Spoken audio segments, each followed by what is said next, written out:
আমার চাওয়াটা আসলেই মনে হয় একটু বেশি ছিল, তাই না? আসলেই যদি চাওয়াটা বেশি না হবে তাহলে আমি এত কষ্ট কেন পাবো? আমি হয়তো অনেক বেশি কিছু চাই পেয়েছিলাম তোমার কাছে, তাই না?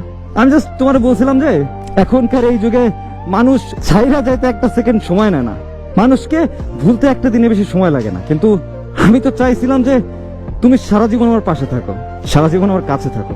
হয়তো আমার এই চাওয়াটাই সব থেকে বড় ভুল হয়েছে, তাই না? ফ্যামিলির প্রবলেম, টাকার সমস্যা, বন্ধু বান্ধবের থেকে কষ্ট, সবই ছিল লাইফে।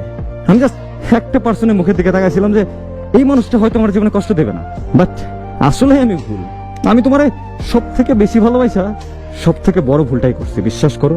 আমি আমার নিজের জীবনের থেকে তোমার বেশি ভালোবাসি, আর এটা তো আরো বড় ভুল। কারণ আমি হয়তো বুঝাই উঠতে পারি যারাই তুমি সব থেকে বেশি ভালোবাসবা সেই মানুষটা একটা সময় চলে যাবে, সেই মানুষটাই একটা সময় কষ্ট দিবে। এই জিনিসটা বুঝে উঠতে পারিনি, আর তাই তো জীবনের সব থেকে বড় কষ্টটা তোমার কাছ থেকে আমি পাইছি, যারে আমি জীবনের থেকে বেশি ভালোবাসছি।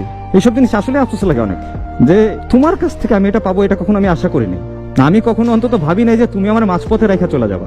আমার থেকে অন্য কাউকে তোমার ভালো লাগবে, আমার থেকে অন্য কারো টাকা পয়সা তোমার কাছে আমার থেকেও বেশি মূল্যবান মনে হয়ে যাবে। আমি এটা কখনোই ভাবিনি।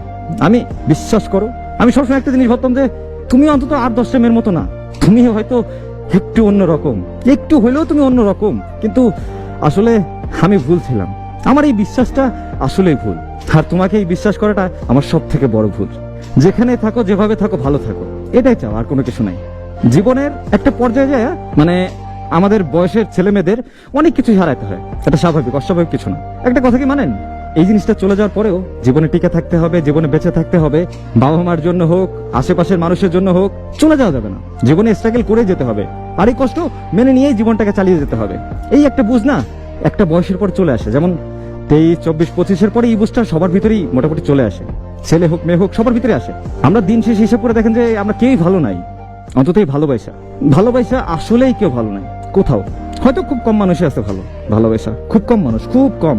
কিন্তু ওই কম মানুষের সংখ্যার ভিতরে আমাদের নামটা যোগ হলো না, এটা আমাদের কপাল, তাছাড়া কিছু নাই। আর সামনের মানুষটাকে যে ভালোবাসছি এই ভুল ডিসিশনের জন্য, এটাই জাস্ট, আর কিছু না। তবুও আমরা এই পেন থেকে না সহজে বের হতে পারি না, বাট একটা সময় জিনিসটা অভ্যাস হয়ে যায়। কষ্টগুলো নিতে নিতে একটা সময় মনে হয় যে এটা আমার শরীরের সাথে জড়িত, এটা বাইরে কিছুই না, এটা স্বাভাবিক। ততক্ষণ পর্যন্ত একটু পেন লাগে, কষ্ট লাগে।